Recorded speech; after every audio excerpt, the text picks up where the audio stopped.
Breaking news Faisalabad petrol की कीमतों में मुसलसल इजाफे पर आवाम शदीद परेशान। सीनियर वकील Ghulam Hussain Shahid advocate high court ने हुकूमत से फौरी रिलीफ देने का मुतालबा कर दिया। तफसीलात के मुताबिक एक्ट न्यूज चैनल के प्रोग्राम में गुफ्तगू करते हुए फैसलाबाद बार के सीनियर वकील गुलाम हुसैन शाहिद ने कहा कि पाकिस्तानी अवाम पहले ही महंगाई की चक्की में पिस रही है और रोजमर्रा जिंदगी गुजारना इंतहाई मुश्किल हो चुका है। ऐसे में पेट्रोल की कीमतों में इजाफा आवाम पर मजीद बोझ डालने के मुतरादिफ है। उन्होंने कहा कि हुकूमत के पास पेट्रोल का पहले से स्टॉक मौजूद था, इसलिए रमजानुल मुबारक के मुकद्दस महीने में कीमतों में इजाफा नहीं किया जाना चाहिए था ताकि आवाम को ईद के मौका पर कुछ रिलीफ मिल सकता।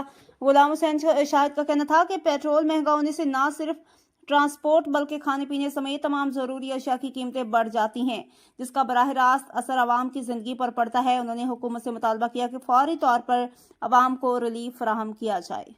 ऊपर से गवर्नमेंट ऑफ पाकिस्तान ने जो पेट्रोल है इसकी कीमत को इंक्रीज किया है कि और लोगों के साथ बहुत बड़ी ज्यादती हुई है।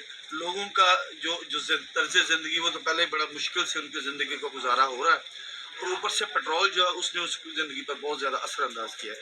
गवर्नमेंट को चाहिए था कि गवर्नमेंट के पास ऑलरेडी पहला स्टॉक मौजूद था, गवर्नमेंट उस स्टॉक पे कीमत ना बढ़ाती ताकि लोगों को ईद की वजह से रिलीफ मिलता।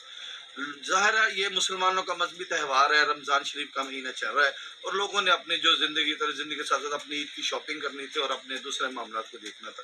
इस पेट्रोल की वजह से न सिर्फ वो मुतासर हुआ है बल्कि लोगों का जो खाना पीना, उनका तसर ज़िंदगी जो